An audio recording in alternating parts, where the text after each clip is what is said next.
Hi everyone, how are you doing today? Welcome to the Woman and More.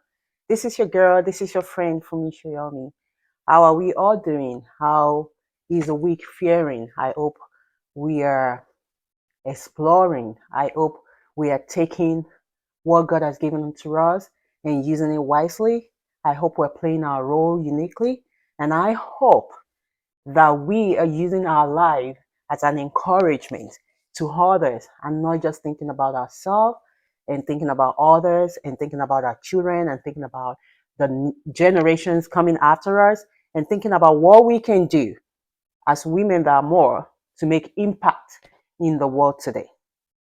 So, someone asked me a question recently, and I think is worth talking about a little bit. But most importantly, I'm going to be answering that question in an opposite way, just to put light on some of the things that I will love us to know. The question is, who is the woman that is small? What are the things that we see to determine a woman that is small? And I can tell you, a woman that is small has so many characteristics. A woman that is small has so many roles. A, a woman that is small embodies values. A woman that is small is endowed with virtues. A woman that is small play a role uniquely. A woman that is small is a godly woman. A woman that is small is a prayerful woman. A woman that is small is a woman that uh, uh, uh, soak herself in the word of God so that she knows what to use to tackle the world around her. But today, I'm not going to be talking about all the good things, the positive virtues and characters and attributes of a woman that is small. I want to touch on one thing, and over time, we're going to be talking about different things. But I'm going to talk about one thing that is not a characteristic of a woman that is small. One thing that is not a characteristic of a woman that is small is anger. Anger is not a characteristic of a woman that is small. Oftentimes, I've seen women flare up. Oftentimes, I've seen women just throw caution to the wind. Oftentimes, I've seen women just blow things out of proportion sometimes. And I'm not saying whatever makes that happen is not real or is not true because everybody's truth is different. But there are ways to go about expressing ourselves. There are ways to go about making our points known. There are ways to go about letting people know what I stand for. Anger is not the way for a woman. Neither is it the way for anybody, but I'm majorly talking to women. Anger is not the way. I've seen women do crazy things because they are angry at something, at someone, at a situation. But you know one thing? When those things happen to our own eating place, how do you feel? Are you feeling like happy that you got angry, you got mad, and you flare up? Or are you feeling like, oh, I shouldn't have done that? That was too much. Anger is not an attribute of a woman that is small. So the question is, we're going to come across things, we're going to come across situations, people are going to say things that make us angry, that can make us mad. What do we do? What do we do about it? What do we do about the situation? And I'll tell you my own secret of dealing with different situations that really made me the person I am. And people that knows me know that I rarely, like I don't get angry or mad at anything. Anybody is rare. Is rare. And I don't even think anybody that knows me in a long time have ever seen me getting angry or getting mad. I know myself, and for people around me, I really get angry. And it's not because I'm perfect. It's not because I'm a good person in totality. It's not because I'm just so godly that, oh, she's all that. It's not because I'm different from every other woman. But one thing, and the things I've told myself over and over and over before I even come of age, that really got me to a point of nothing bothers me, nothing gets me mad, nothing gets me angry, is this. So if someone is doing something right now, if someone is saying some words or throwing some jabs at me, the first thing I do, the first thing for every human being is to get mad because you don't like what the other person is doing to you. But the first thing I do is to think about the situation that person is. I tell myself, maybe if I'm that situation, I will do worse. That is my first step of calming myself down. Maybe if I'm in that situation, maybe I will do worse. It takes me time to get to that point where when situations are happening, I'm able to put myself in the picture and realize, okay, I shouldn't be mad. It did take me time, but I'm there. Maybe if I'm in his or her situation, maybe I will do worse. And that calms me down. And that's the number one thing that I do. And the number two thing, because sometimes you get calmed down in a situation, you walk away and you are still fuming. You walk away from the situation and you're still not happy about the way everything went down. And you are still feeling like, oh, this person said this to me. Oh, this person acts towards me this way. The next thing I do, and I say to myself, that kills everything is he or she do not know me. He or she do not know me. And when they don't know me, I don't expect them to understand me. And if they don't know me and they don't understand me, then they cannot make me angry. They cannot make me mad. And that is how I've been able to overcome that aspect of life where every little thing, everything anyone says gets me riled up and I just want to go in their face or I just want to say mine back. A woman that is more has the ability to control their emotion, especially negative emotions. We work on it. We will become better. We work on it, we become a better person, and we are able to teach and impact another generation that this is a way you can do it. That doesn't mean my way is perfect. That doesn't mean I got it all. That doesn't mean it's going to work for everybody. But that was what worked for me. Two things. If I'm in their position, if I'm in the same situation, I might do worse. Second thing, they don't know me, so I don't expect them to understand me. And if they don't know me and they don't understand me, then why should I be angry? Those two things helped me a lot. Those two things guided me to be able to take things on a face value and go think about it before flaring up. So now coming to something else that I myself am still working on.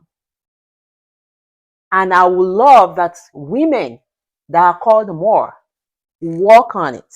Encourage others to work on it. so that we can build a community of women that are godly, that are playing their roles uniquely, that has positive values and virtues, and that are more.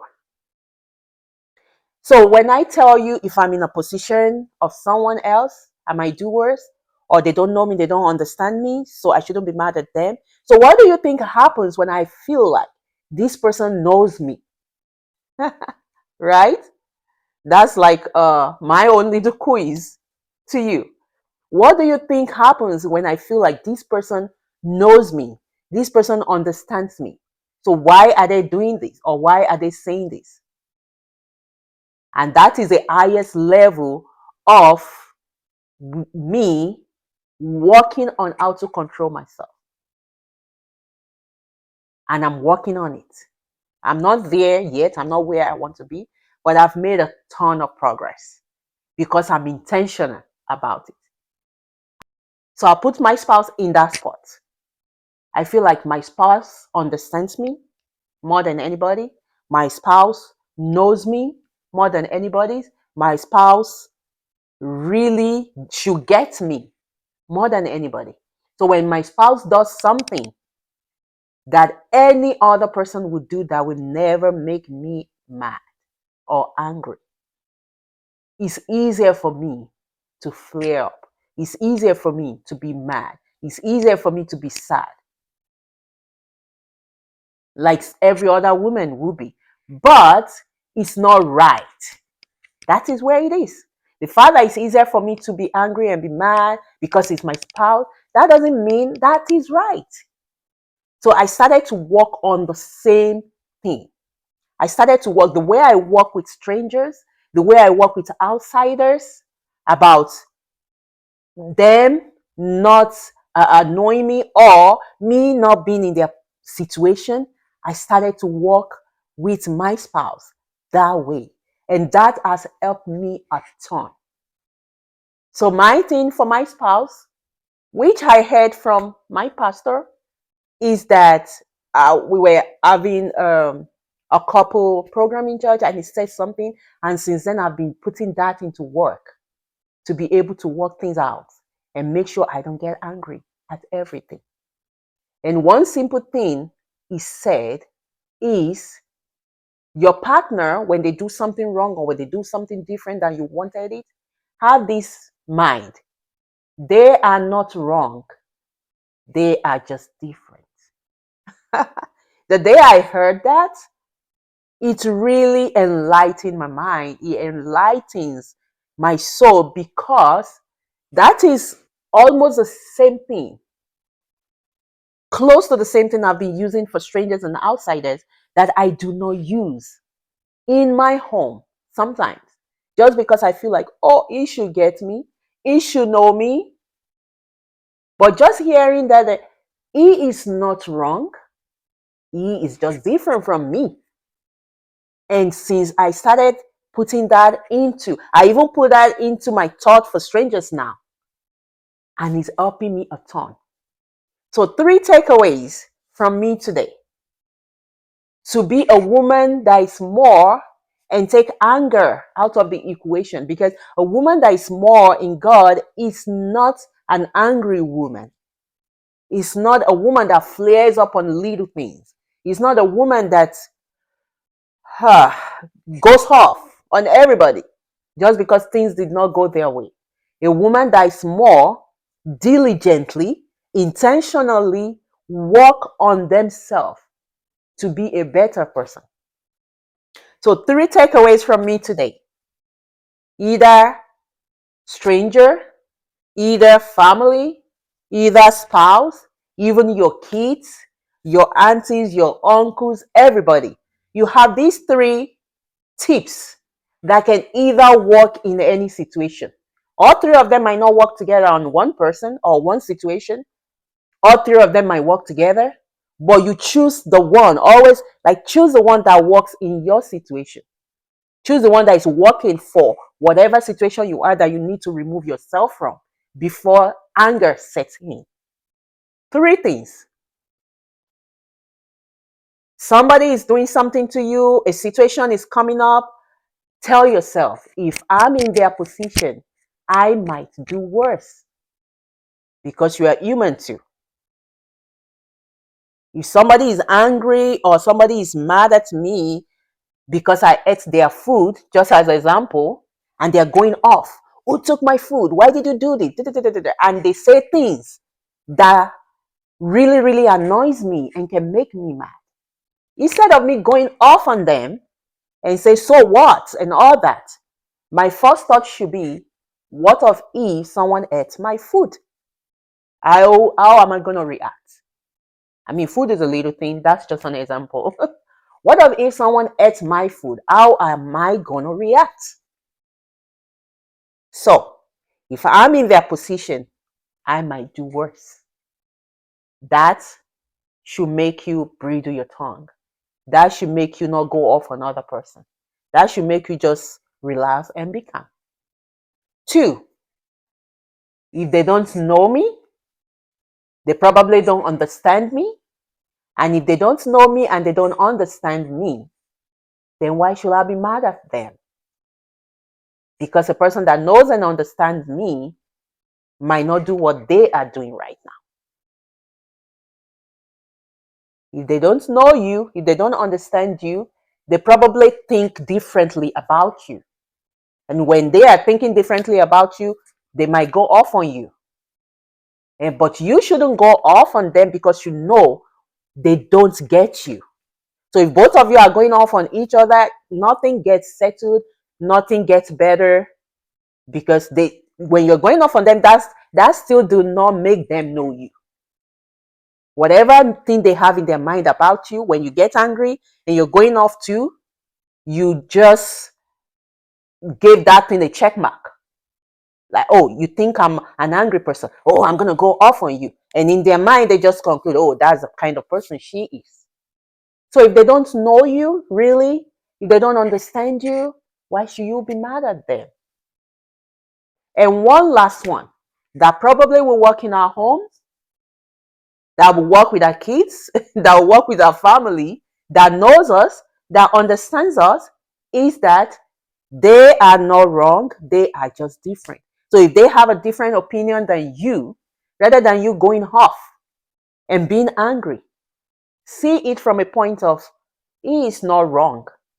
He is just different from me. So the way I would think about something, the way I would think about maybe this book, and say, oh, we should be opening this book from the back.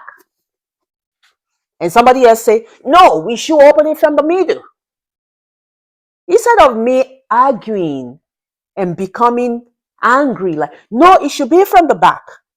My thought should be, they're probably not wrong. They are just different from me. For them, opening from the middle is the right way. For me, opening from the back is the right way. Both of us are not wrong. We are just two different people. That helps to calm one down. And then you are able to see clearly and deal with the issue in a manner that says you are a woman and more. So, ladies, I know we've had a long talk today, but to the question that says, who is a woman and more? Each and every time I'm going to come on here and tell you who is not a woman and more. An attribute that is not part of an attribute of a woman that is more. And today we just talked about anger. And I follow through on how I deal with it and on how I take myself out of situations to not even get to the point of being angry. Then go figure out what to do next. Because anger mostly clouds people's vision. It clouds people's thinking. You are not even able to see what you're supposed to see that can give you an headway in whatever situation it is, because you are already like up there in the cloud. So, take home for today to control our anger is that if I'm in their situation, I might do worse. If they don't know me and they don't understand me, I shouldn't be angry. And they might not be wrong, They might just be a different person. Thank you once again for listening to me. Go your way today. Be the woman and more. Work on yourself to be a better person so that you are in a better place to easily impact others. You will be in a better place to easily impact the upcoming generation. You'll be in a better place to easily encourage other people. Explore. Go out and explore today. Go out and achieve today. Go out and encourage today. Come back fulfilled. Come back rejoicing. But most importantly, be the woman and more. Thank you once again. This is Fumi Shiromi. Have a wonderful day. Bye.